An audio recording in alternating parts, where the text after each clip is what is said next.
Welcome back, everybody, to the Kala Podcast. We deliver campus news and provide entertainment for Honolulu Community Campus. Today, we are joined by our former student media board advisor, Mike Leidemann. How are you, Mike? I'm doing great. I'm happy to talk to you guys. I'm retired now. Yeah. Well, so before you retired, you were a journalist, right? Or was that just something you were into?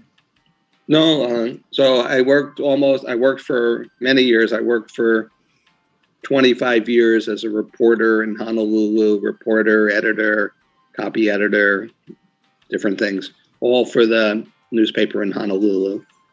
And then I retired from that, and then I spent 10 years being a journalism teacher at HCC.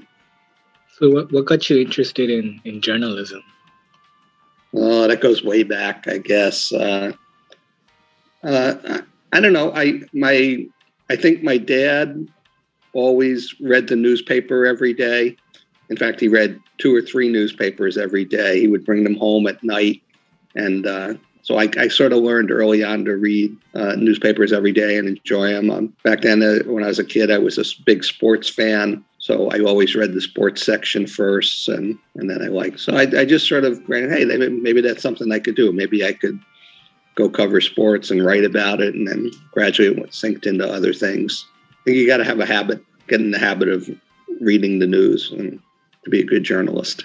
So how did you become a instructor at HCC? Well, when I was working for the newspaper, just to do something different, I started going back to school at Manoa, and I got a master's degree. I had a journalism degree from Northwestern in Chicago in journalism, but I then went to get a master's degree in English at Manoa, and I hadn't really had any plans to do anything else, but I met a couple of people there, and I first started teaching just like one class at a time. They said, hey, you're a journalist, we have a teacher. So I taught a class at Chaminade. I taught a couple classes at HBU, and I started teaching, one class a semester. Just started small. I think most of the people who become professors here, you start as an instructor when you maybe teach, or a lecturer where you teach one class at a time. And then when there was an opening, a full-time opening, they knew me, they knew what I could do, and luckily I got hired to teach both English and journalism. And then how did you become the advisor for Student Media Board? That was part of the position that I was hired for. So I had kind of a dual position. I taught a couple English classes, I taught a couple journalism classes, but it was always, when they hired me, the idea was part of your job duties will be to be the advisor to the Student Media Board. And that turned out to be, I would say I spent about half of my time, like if I worked 40, 50 hours a week, I would say half of that time was advising the Student Media Board, and the other half was teaching the classes in class. So what was it like back then? Did you guys still do the newspaper, the printed newspaper? Yeah, there had been a break. I think they hadn't done anything very, very much. Some of the students when I first started were really interested in starting an HCC radio station. Mm-hmm.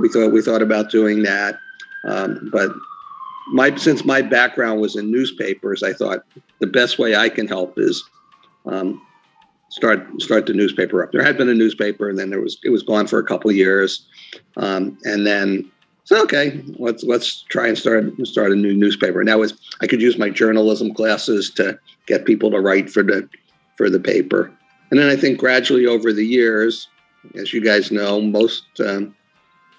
most students don't read newspapers these days. They read their news online, or they get it, on a website or podcast or something else. It's not the most favored way of getting information now.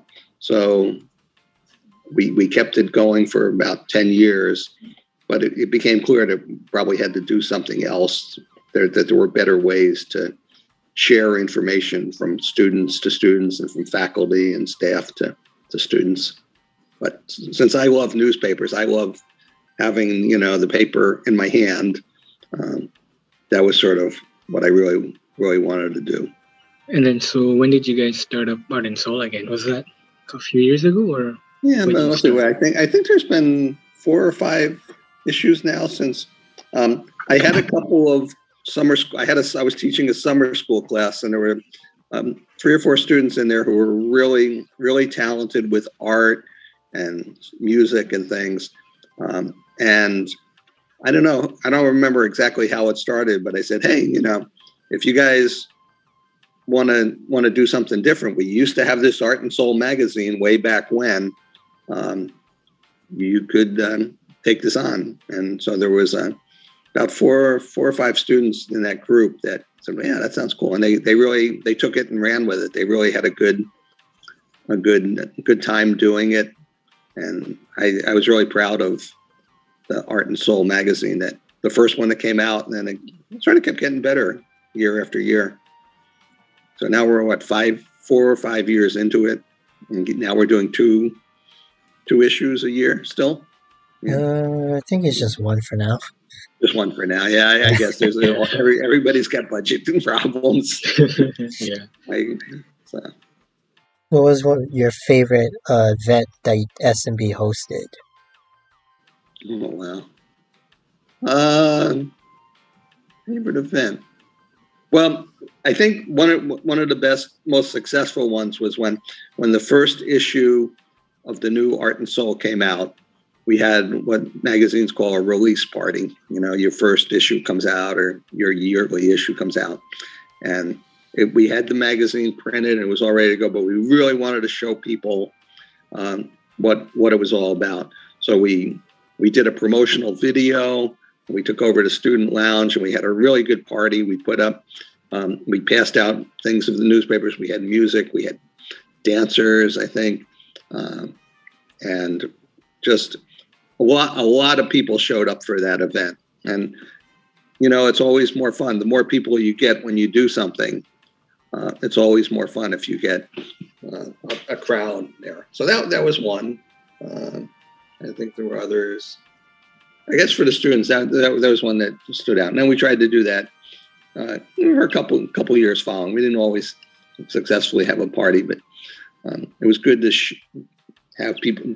Once you get that magazine in your hands and you're proud of it, people could go out and see it and share. We wanted to share it with as many people as possible and do it in a fun way. And since Art and Soul is about so many different things, it's about art, it's about photography. We had all of those things there. We had photo booths, we had music playing from melee. We had some of the art. We had people doing art events, live art. You could paint a picture, little tiny picture, and take it with you. So that one always sticks in my mind. So we noticed that you guys tried to start a podcast way back then. What exactly happened to that? It was always just kind of an idea, I think, in my head, or maybe a couple of students. But we thought, again, people aren't necessarily picking up our newspaper. It costs a lot of money to print a newspaper. A big chunk of money goes to the printing. And if students weren't necessarily that interested in it and printing it, it was good for the people that were writing it, but we also wanted it to be good for the whole student body. And if the students, we thought, okay, what else can we do? We could start a radio station. We could start a podcast. We did start the website, and then eventually we went more and more to social media. So I think right now, probably you guys have Instagram is still one of the best ways to get the message to students, right? But I love that podcasts you guys are doing the podcast, because I always like podcasts, and they become so huge. Wasn't that way originally. We thought there were just a few good podcasts, but now there's so many of them. So I'm glad you guys got in on it. Yeah, I think we started kind of like a revolution, because every other campus is trying to start a podcast. Yeah, that's good. Yeah, and again, it's what's the best way to convey information? What's the best way people listen? And if podcasts are the most popular thing and Instagram are the most popular thing, then use it. They're just tools. And if the printed newspaper is, kind of faded away for a lot of people, then why throw money after it? So, yeah. And I have heard other schools. I live on the Big Island now, and Hawai'i Community College is ramping up to start its own podcast. Who else has one? I don't know. Anybody else in the school? Manoa or anybody else yet? Or are they just talking about it? I know Manoa has a couple. Care asked Kalani us. has one. Where? Oh yeah, HonCC, the care office at Oh, Care. HonCC. Oh, yeah. Oh, so other people in there. Yeah. Mm-hmm. And then, Leeward has one now. oh yeah, It's awesome. the Ainley We Sports. help them out and stuff. Yeah, that's great. You guys are doing good stuff. I like it. So what was some of the biggest struggles with HCC that you had as an instructor and as an advisor for SMB? The biggest struggle, I think, was getting students to be engaged in what we were trying to do. There's always a few students that are interested in something like student government or the student activities board, right? But I was always surprised that more students didn't want to join things like the newspaper and things. So it was always with the newspaper. I don't think we ever had more than 4 or 5 people at the most who were really into it on any semester or any year. And for me, it would have been a lot more fun and enjoyable if we had 20 people hanging around the office or 15 people hanging around the office and everybody wanting to do stories. That's sort of the way it is, or at least it was in a lot of other school newsrooms. Up in Manoa, it used to be, 100 people that were interested in it. And that's what gives it its fun and its excitement, I think, when everybody's working together and sharing. So, and so that was the struggle for me, I think, getting people to, and I get it. I get students got not necessarily what they want to do in life, or you guys all got certain other things. You got jobs, family, studies and things. But I always tried to argue that you'll have more success at school and later on if you get involved in something else like student government or student activities or student media. So I think so, because being involved in any school curriculum is keeps you grounded in school, and it keeps you focused on not right. just what you got to do about your classes as well. It helps you get more involved and follow what you're doing in classes in school. Yeah, definitely. I mean, there's studies that show that. I mean, like I say, I get it that people want to come to class. Now, maybe you don't even have to come to campus very often. And you have other things to do. You got jobs to go to, maybe kids to take care of, whatever, right? But a lot of the studies show that if people get more involved with something that they're interested in, then they're much more likely to not drop out and to graduate. And I get like HCC is a commuter school a little bit. People got to come and stop and run. But anyway, that was kind of one of my frustrations with trying to get people to see how it would help them to do some extra work. And we had we had some pretty good incentives. We paid people stipends a little bit. We paid people to write, not a lot of money, but things. But we also were able to take some trips back in the day. I don't think we can do that right now again, but I took students to Chicago, Louisville, New York, a couple other places for these big student journalism conferences. And there we'd be like sometimes like 1,000 students from all over the country staying in a hotel for the weekend and just doing all kinds of learning things. And that was always fun. Those are high energy things. So the students who did get involved got rewarded for staying around and putting in some extra effort. Last time you guys went to DC, yeah? Oh yeah, that's right. Washington. We went to Washington. So the student American Collegiate Press, I think ACP is one of the groups that puts it on, and of course they're doing it all remotely this year too. Yeah, I think we're lucky to have some funding that we could use to do that, and the students got something new and exciting, but they also got to learn more about how journalism works in other places. Got to meet students from all the other newspapers and magazines and talk to them, which was exciting. No, I wish I joined when I first started here. Yeah, you might have been there in Washington with us. Yeah. Were you a part of any student organizations when you were in school? No, to tell you the truth, when I went to school at Northwestern, they had a very good student newspaper. And the people who worked on that student newspaper almost entirely successful jobs when they graduated. And I'm not really sure why I didn't get involved at the time. I was taking journalism classes, but I was also having a lot of fun in school too. The one group I was something called the outing club, and we used to go camping and hiking on weekends and driving all over the Midwest.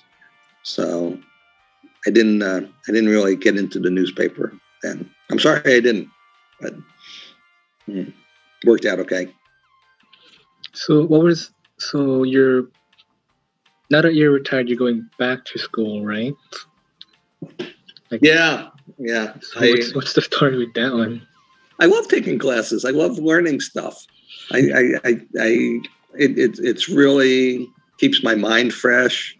And then, of course, I'm not doing it to get a new skill or a new job anywhere. It's not like I'm looking for a degree. So I'm taking all kinds of classes. In the last semester I took geography of Hawaii, which was a really great class. That was from HCC, the other HCC, Hawaii Community College. I took something about the sacred places of the Big Island. This semester, I'm taking geology from Honolulu Community College. I'm taking Art 101 with Marty Naku. And I've been studying for a long time. I've been trying to learn Spanish because I want to go, once I go traveling again, I would like to maybe live in Spain or Mexico for 3 months or 6 months, and would like to be able to speak a little better. So I'm also taking a lot of senior citizen classes that are more just like a Zoom for a month at a time. So I'm taking one in Pacific Island art and another one in, I'm reading a book. We're reading together. We're reading a Dickens book, Bleak House. Anyway, it just keeps me busy. And like I say, I've always thought that I just like learning new things. This is, for me, this is liberal arts, what liberal arts is really about. I know, everybody wants to, like HCC is trying to get a skill and get a better job and things, right? But part of the old tradition of just going to a university or a college in liberal arts just meant you were going to learn all kinds of stuff, that maybe wouldn't help you get a job, but, you could read 18th century literature, you could take a music appreciation class, you could take an art class. And I feel like not enough students today appreciate that. And I get it. I get why you have to spend your time and your money not thing, following that, what a career path, right? That, or what does Starr call it? Your path to graduation. So they don't encourage you to waste time, but I would say it's not wasted. I would say all those things make you a better person as you get older. It's good to know philosophy and history and things. So I don't think those should be ignored.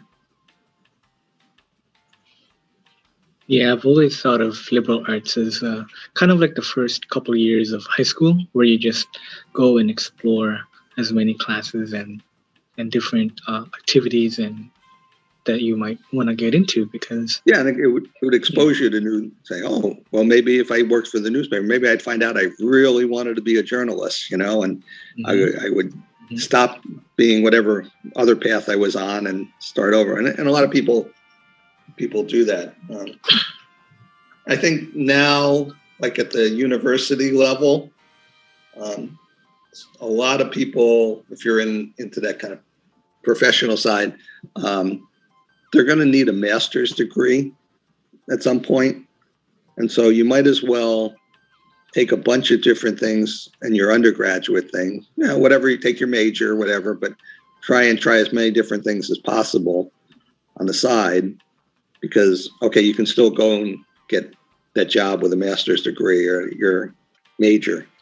But I think it'd be good to have other people taking just to do all those things, like I say, make you a better person. Well, we are taking ethics right now, and it's kind of interesting seeing how people's morality are in that class. So what is that, a philosophy class, or what? Kinda. Where is it? In what department? Ethics? I think it's more under like business ethics and morality issues. Yeah, I was always it's really pretty interesting.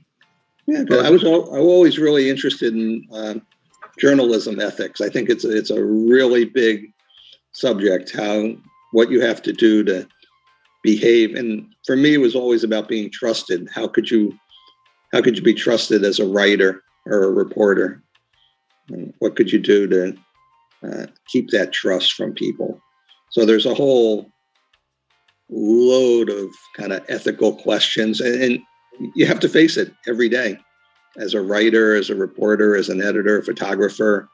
I really think ethics comes into it, at least in that job, every single day.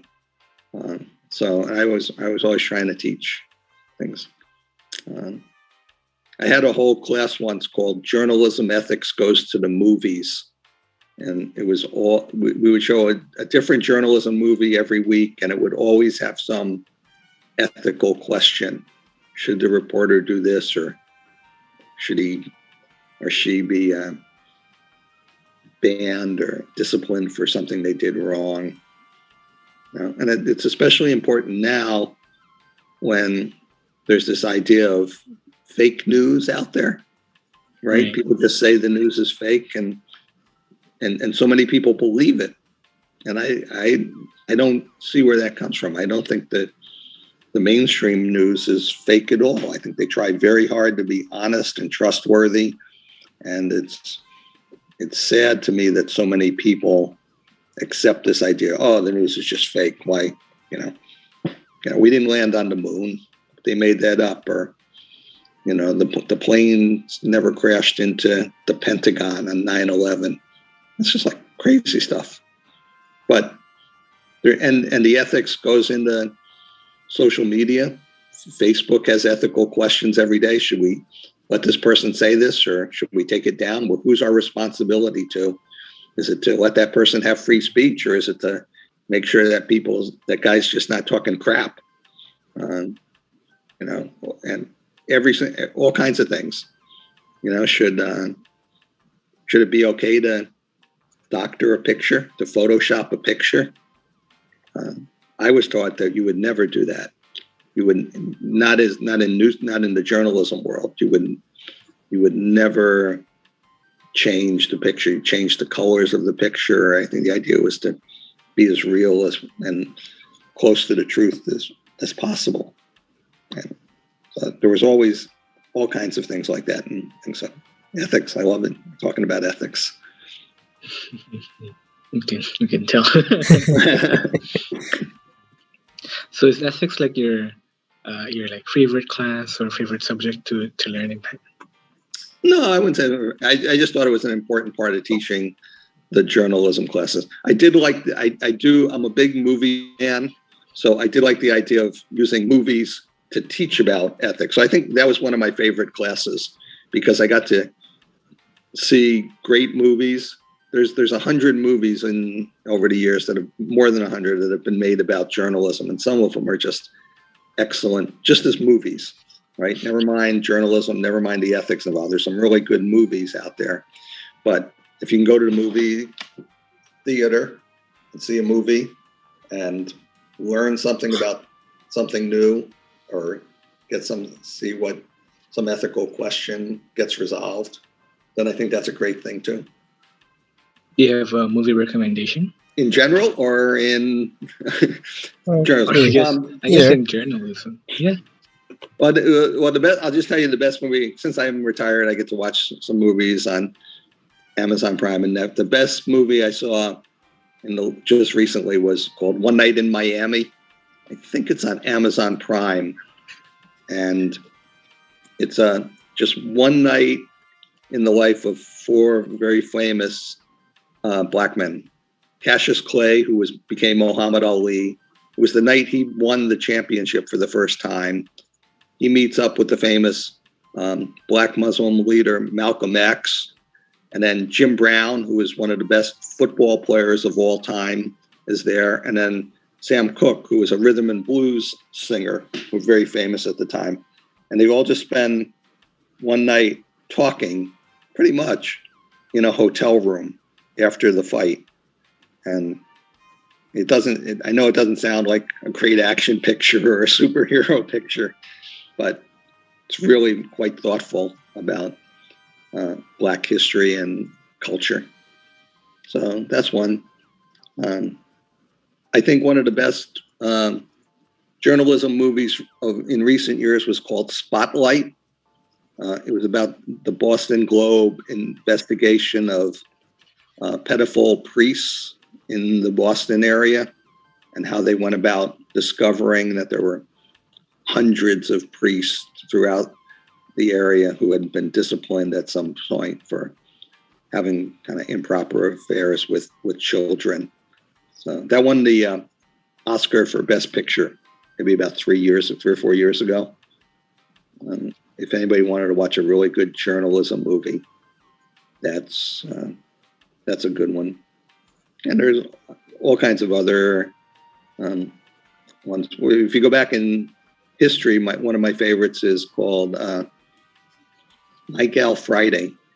And that's a classic, an old 50s, 40s classic, I guess, of journalism from the old days. So I could go on. Yeah, my favorite subject in school has always been history, learning about the particular time period would be like in the ancient era with like the Romans and the Greeks. That's always been my favorite subject. It's just learning about their struggles and how they fought and everything. And their architecture too was surreal, and it was like they were able to build a bunch of like the pyramid and the great aqueducts of Rome is mind bending. Yeah, I think movies are a great learning thing. The number one thing I want when I go to see a movie is to see something that I never thought about or experienced before. Right? I don't particularly like action films or horror films unless they're really well done. But when I just go I just get kind of hit upside the head, like, oh wow, I never thought of that before. Or I never fictional movies can actually tell the story better than a history book, right? So movies and history kind of go together too, I think. I think there used to be, I don't know if he still does it, I think there's a professor, Pat Patterson at HCC, who was using movies for one of his classes, teaching history through movies for a while.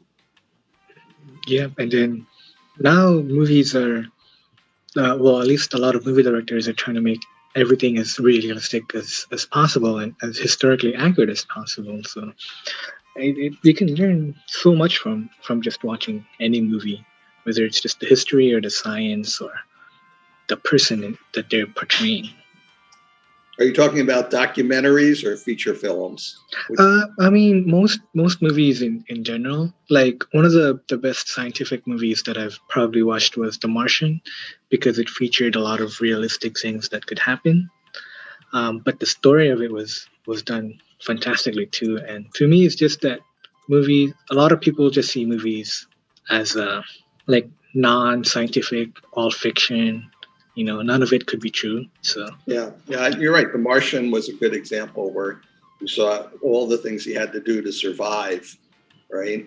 Get the garden going and all the problems and things, and that's realistic. So I like that. Again, I like there's something new, but you're learning something at the same time.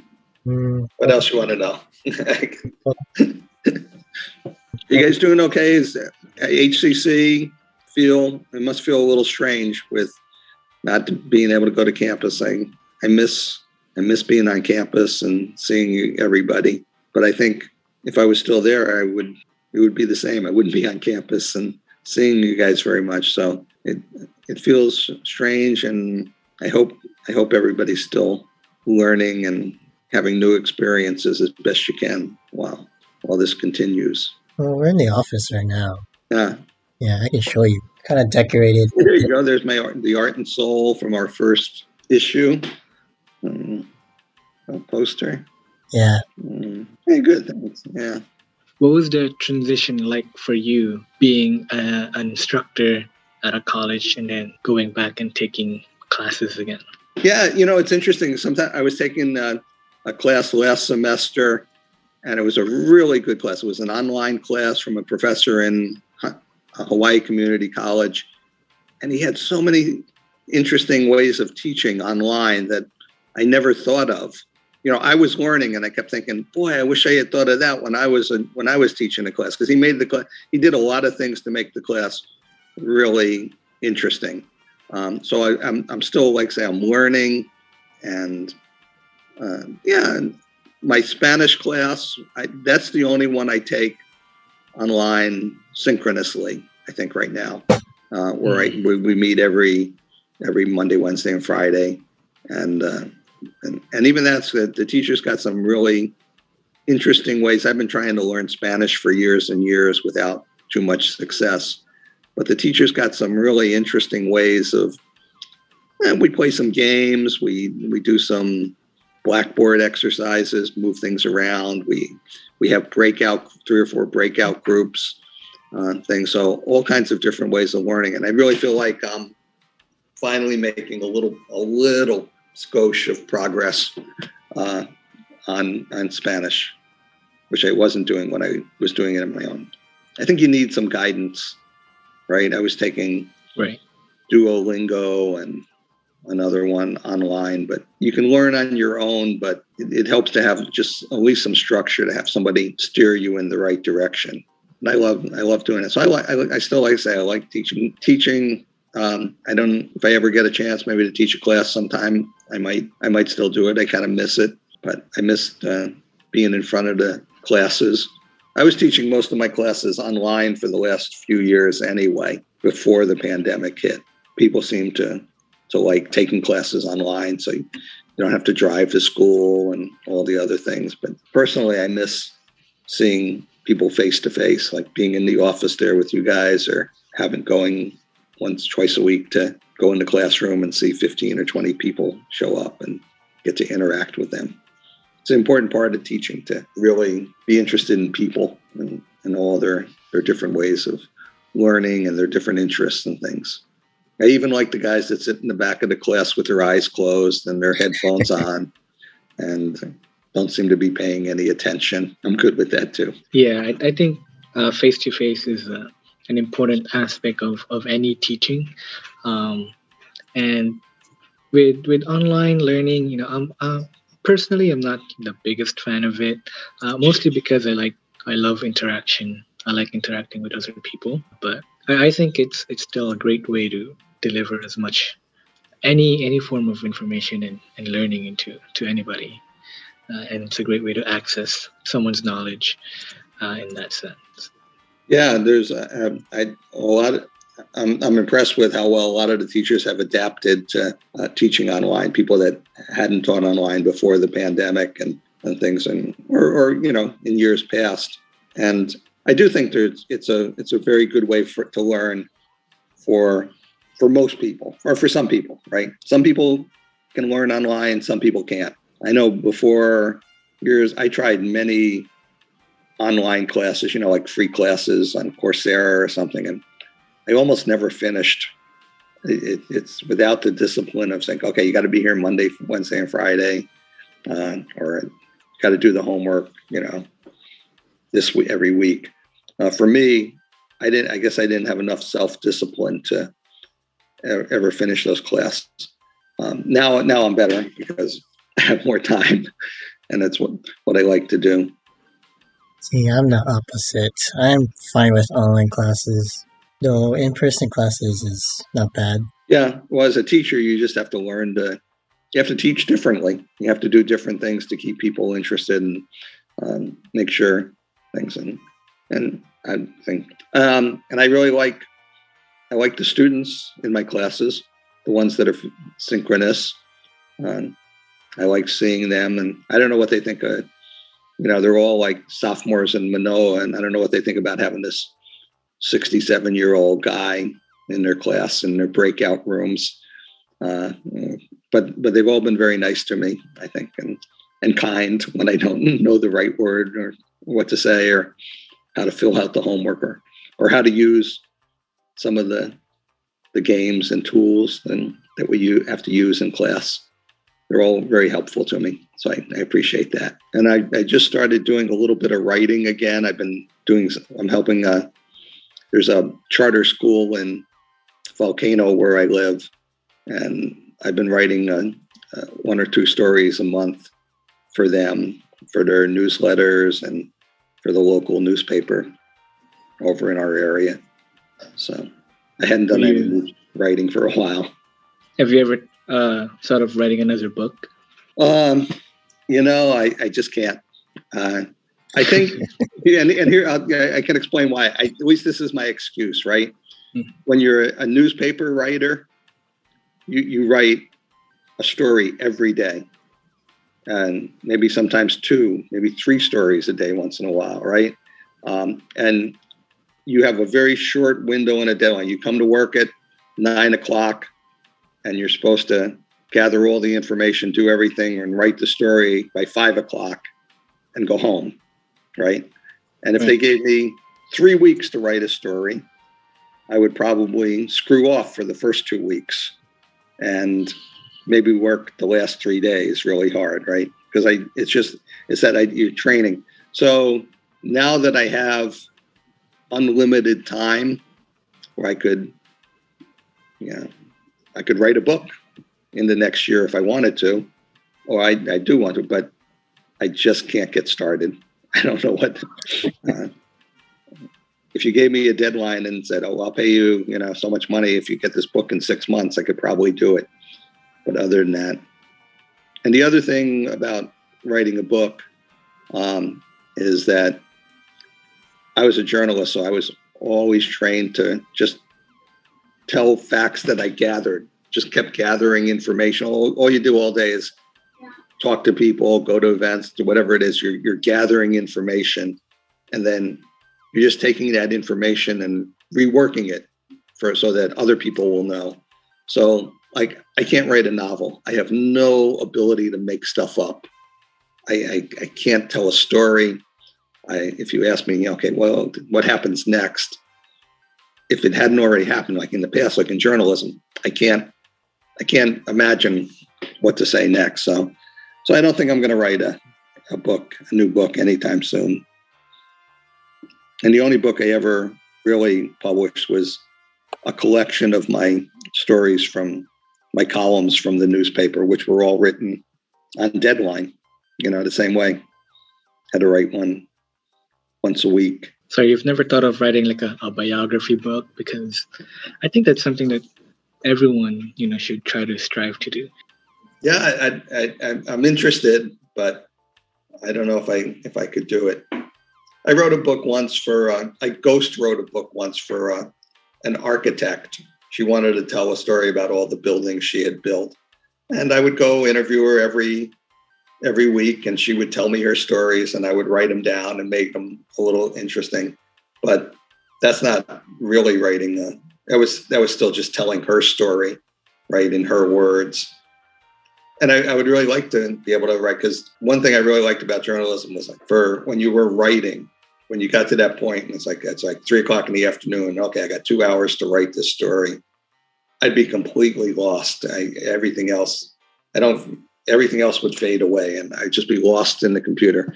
And I never get that feeling anymore of, being focused on everything.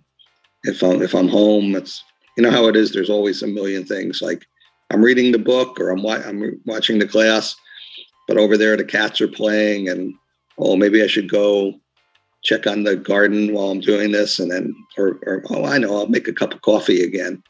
I'm always kind of distracted a little bit. So I'm always looking for something to do, which is not what you're supposed to do which you do when you're writing. Get really lost in your own thoughts. So I do miss that part of it. Well, if you ever write a book, I'll buy one. Me too. I should do a tell-all about all the crazy people at HCC, huh? Thank you, Mike, for joining us. You're always invited.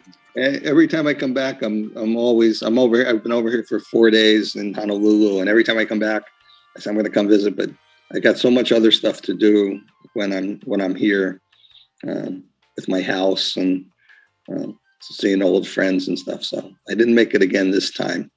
Sorry to think, but please say hello to everybody. I had a great time at HCC for 10 years, and I'm really proud of what you guys have done with getting the Art and Soul out, getting the podcast started, all the other stuff you're doing, Instagram. But maybe you want to start a newspaper again. Yeah, we're keeping the collab alive, which is great. Yeah, you got the website too. That's all you need.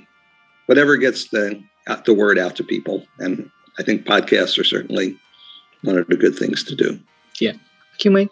We're gonna let you go. I know you're few days here at Honolulu, so you can enjoy yourself. Yeah.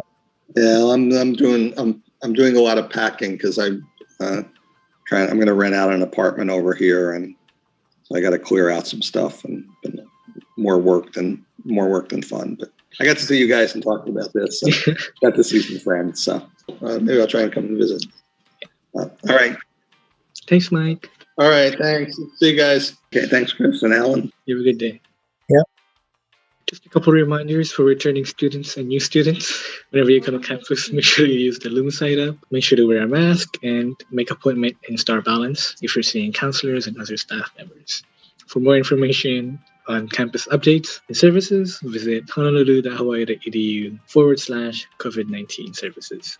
And guys, if you're interested in making a difference for Honolulu CC, consider becoming a student leader, just like all of us. Email hgcsod@hawaii.edu on how to apply.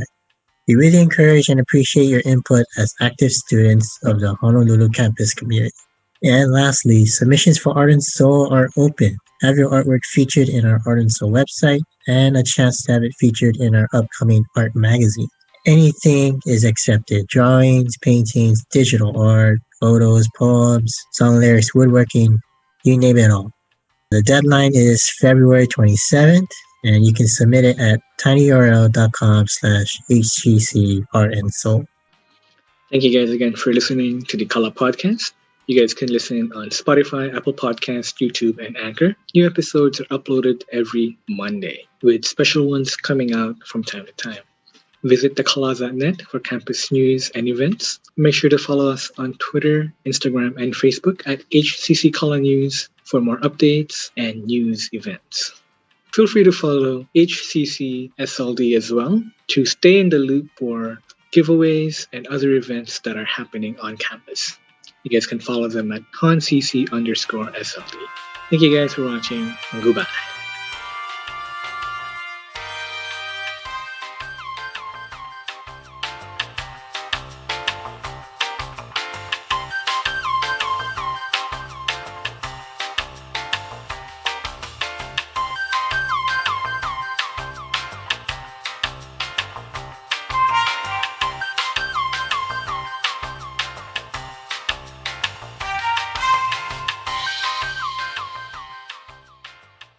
Oh, wait, I have a question. So we found this iPad. Is this your iPad in the office? Let me see. No.